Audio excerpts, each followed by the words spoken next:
Bonjour, bienvenue au Club électrotechnique amateur. Je vais vous parler du TUJ. J'ai fait un schéma ici avec un TUJ, un transistor unijonction. J'ai pris le modèle 2N2646. On voit qu'il y a trois pattes sur ce petit composant, émetteur, B2, B1. Entre le B2 et le B1, vous avez une jonction de polarité négative, jonction N, et de l'émetteur, vous avez une jonction P. Donc le principe de ça, c'est que la jonction agit un peu comme un diviseur de tension. Vous avez une tension par rapport à l'émetteur ici, qui est une jonction de diode. Donc il se produit un effet d'addition entre la jonction qui est ici et la jonction positive qui est ici. Ça va donner une tension d'amorçage. Lorsqu'on a atteint la tension d'amorçage, qu'on appelle le V-peak, on fait clencher le TUJ. Il va se produire à ce moment-là un courant qui va circuler comme ça et comme ça.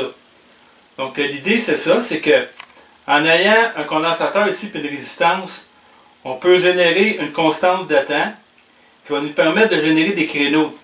Des créneaux qui vont ressembler à ça ici, voyez-vous. C'est une charge de condensateur, rapidement on décharge. La décharge se fait quand le TUJ enclenche. Puis à la sortie, vous allez avoir des pulses.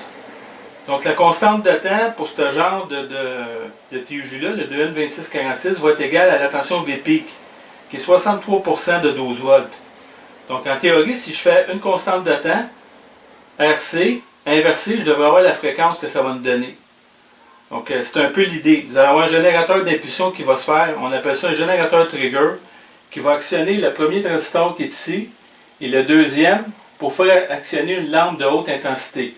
On va générer des pulses qui vont nous faire trigger notre lampe de haute intensité. Ça va nous permettre d'avoir un effet stroboscopique, parce que je vais être capable d'avoir des variations qui vont être de 1 Hz à peu près 10 Hz. Donc, tout dépendant évidemment de la constante de temps. Moi, j'ai un 10 micros, une 100K variable, une 10K fixe, 100 ohms, 220. Donc, pour l'explication générale, c'est ça. Donc, notre trigger, on va le faire fonctionner ici. J'ai fait le montage.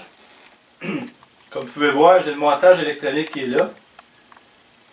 Ici, j'ai un genre de petit réflecteur qui est fait du papier aluminium. Puis vous avez la lampe de haute intensité qui est ici, qui est une lampe à LED. Évidemment, en parallèle avec la lampe à LED, on peut aussi actionner un relais. Entre autres, qu'est-ce que j'ai fait ici? J'ai actionné un relais qui va faire actionner la lampe aussi, si je veux. La lampe qui marche sur 220 volts, sur 120 volts. Donc, on a deux possibilités.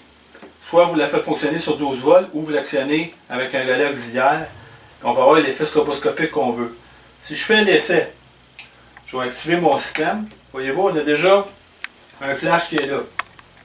Je peux évidemment activer la fréquence, la mettre très, très slow, comme très rapide aussi, pour avoir l'effet stroboscopique. On peut aller plus loin que ça, on peut aller tout simplement en actionnant la lampe qui est ici. Une seconde, je vais juste embarquer mon alimentation. Voyez-vous, vous avez l'effet de la lampe qui fonctionne avec une lampe 120 volts. Donc, le côté intéressant là-dedans, c'est que notre trigger, tout dépendant de la constante de temps qu'on a, on peut générer des pulses qui vont trigger une lampe.